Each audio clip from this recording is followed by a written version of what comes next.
The fans were out in force last night as the BP Ultimate Rally Raid Portugal held a special autograph session at the Grand de la Bivouac.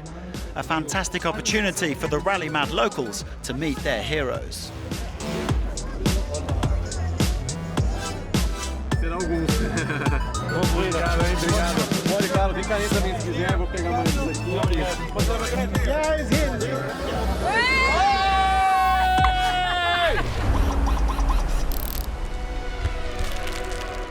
Well, yesterday also saw some intense strategic discussions as the top bikers chose their starting positions for today's first stage.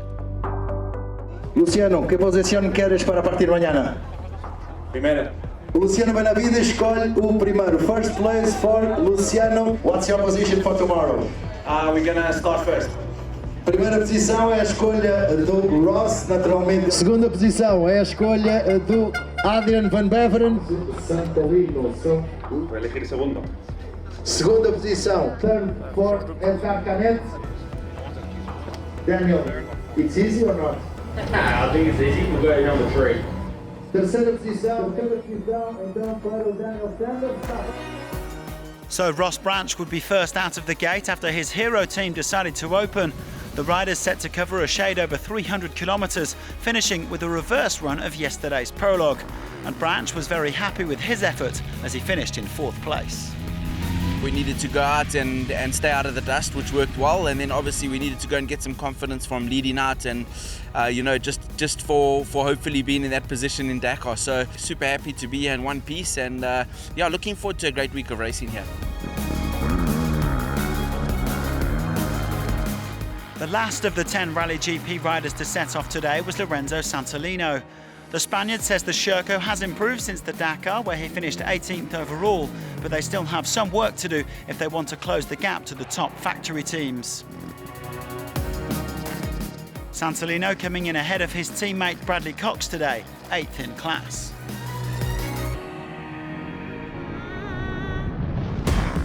It was a good stage for Adrian Van Beveren, even if it took him a while to overtake the Spanish newcomer Alfredo Pellicer. The Frenchman, the quickest of the factory Hondas, in 2nd place. He pointed out that the conditions here are completely different from last year with the rain and the mud. The recent dry spell has made the tracks very slippery indeed. Once again though, it was Daniel Sanders setting the pace on the KTM, surging to his 13th win of the season. The team have decided to go with motocross style tyres rather than the normal rally ones, and so far the gamble is paying off. The Australian recovering from a small mistake about halfway through to win by just under a minute. Well, so far we haven't seen any chinks in that orange and blue armour. It's always good to start back on the first stage and get into the rhythm, and yeah, hopefully we're out opening tomorrow, and yeah, I like it out front because it's just me to worry about the road book, and then hopefully the pace comes out tomorrow. Sanders holding off the Honda pair of Van Beveren and Tosha Schreiner to make it 2 wins in as many days. His teammates Luciano Benavides rounded out the top 5. With the prologue times included, Sanders now leads Van Beveren by 1 minute and 11 seconds.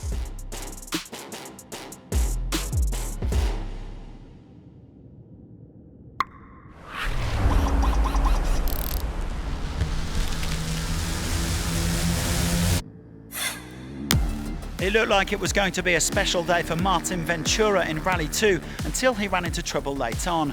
The Portuguese ace was topping the timesheets at kilometre 2:31, but a clutch issue cost him almost an hour. The new Honda HRC rider won the prestigious Baja Porto Alegre last year on his way to the national Baja's title, so he's definitely one to watch. With Ventura fading, the Rally 2 win went to Edgar Canet, who was 6th fastest overall. The young Spaniard said you had to be careful with how the dust affects the bike, notably the brakes, but he was happy with a smooth day. No navigation mistakes and not far behind the top guns. He now leads the class by almost 3 minutes.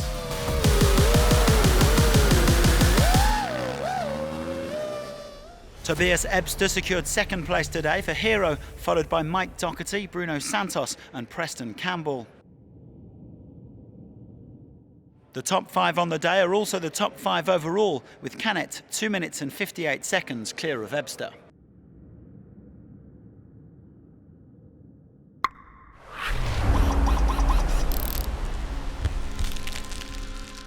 There was late drama in the Rally 3 class, with prologue winner Thomas Zoldos pouncing late to win the stage. The Frenchman overhauled the defending champion Gonçalo Amaral, who led for most of the day but wasn't helped by a 1-minute speeding penalty. In the end, Zoldos won it by 1:26 with Italy's Carlo Cabini in third. There's already more than half an hour separating the top 5.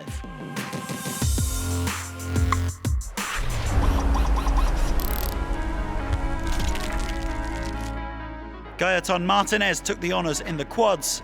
The Frenchman enjoyed the variety of tracks today, coming home 1 minute and 16 seconds clear of his teammate Antanas Kanopkinas.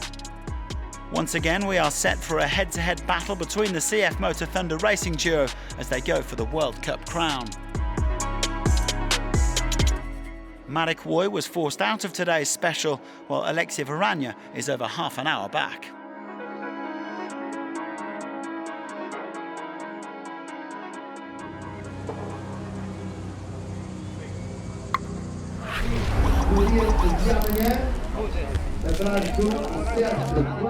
The top 10 car drivers also chose their starting positions last night, trying to find the balance between having some lines to follow but not getting stuck in the dust. Sexta posição é a escolha. Quarta posição, number 4. Número 4, position 4 para Nasser Aladia. Shortly before 10 o'clock this morning, they gathered at the start line, a chance to catch up before any last-minute checks. And then game faces on, because this was going to be a tough one.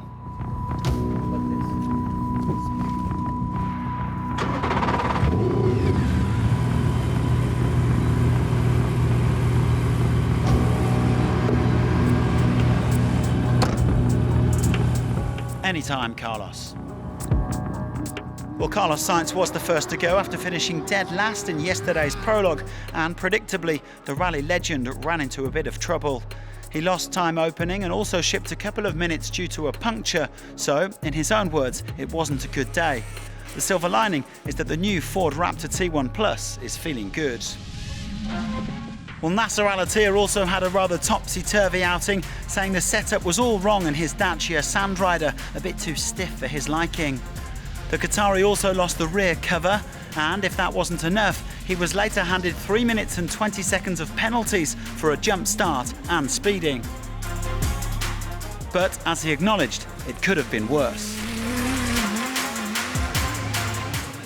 We lose the back, and also this one it was completely loose from the wire, and because this was very narrow, and yeah, we are really lucky. While Nasser got away with it today, Seth Quintero certainly did not. The American hotshot was actually leading the special at kilometre 75 after a flying start, but he and co-driver Andy Short were halted in their tracks by a broken disc brake, and that would cost them hours rather than minutes. João Ferreira was third into the stage, but said he would have been better off starting a little further back. He spent a long time stuck in the dust behind the two openers, Sainz and Sebastian Loeb, and he didn't expect the tracks to be so slippery. The result, though, was still pretty decent, just under 2 minutes down in third place. After 302 kilometres against the clock, there was just a single second separating Ferreira from this man, Lucas Moraes. The Brazilian described it as a very intense stage, saying he's not sure he's ever had to change gears so many times in a single day. He feels he's lacking a little bit of race sharpness, but still finished the day in second.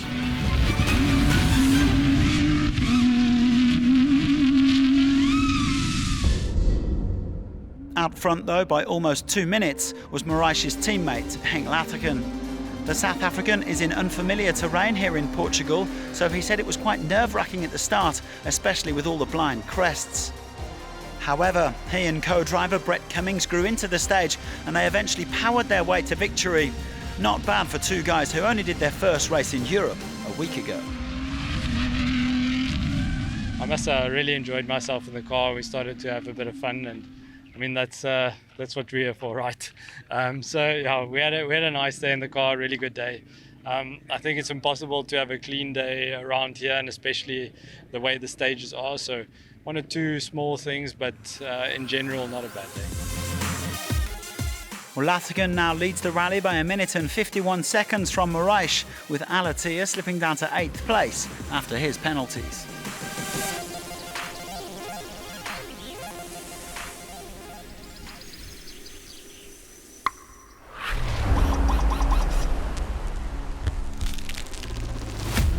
There was a great scrap for today's victory in the Challenger class, with Charles Munster narrowly missing out by just 30 seconds. The man from Luxembourg is pretty new to Rally Raid, but on his first start in a Taurus T3 Max back in July, he won Baja Aragon, so suffice it to say that he is a fast learner. Today though, he was outfoxed by Matthias Ekstrom, a man with no shortage of experience. The 4-time winner of the Race of Champions taking his 12th W2RC stage victory. With Ford M Sport only entering one car in Portugal, the Swede is back in the Can-Am that he developed with his own team, EKS, and he's off to the perfect start. It's great to win anything. I mean, I like to do good, and today we had a good stage, and I was struggling a bit in the middle with my head, but in the end managed to pull off the win. So we are very happy with that and look forward for tomorrow. Ekstrom half a minute clear of Munster, with yesterday's prologue winner Gonçalo Guerreiro completing the day's podium.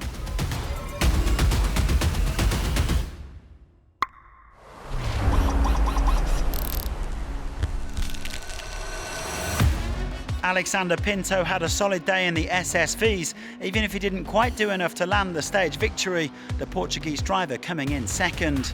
He and co-driver Bernardo Oliveira were the leading pair in the W2RC though, and with plenty of local support, they're determined to increase their overall lead during this home leg. It feels good. So many friends around the track today. It was crazy. We saw so many people, and it's good to race at home. But it's something that we're looking forward to come to Portugal and try to score the most amount of points possible. Well, victory went to another Portuguese driver, Luís Portela. As well as completing the Dakar a few years ago, he once played for the national rugby team. And he is clearly delighted to be throwing himself into this SSV scrum. He and co-driver David Megre, another former rugby player, converting their first try of the rally. There are Portuguese crews everywhere you look in the T4s. Portela leads Pinto by 1.5 minutes.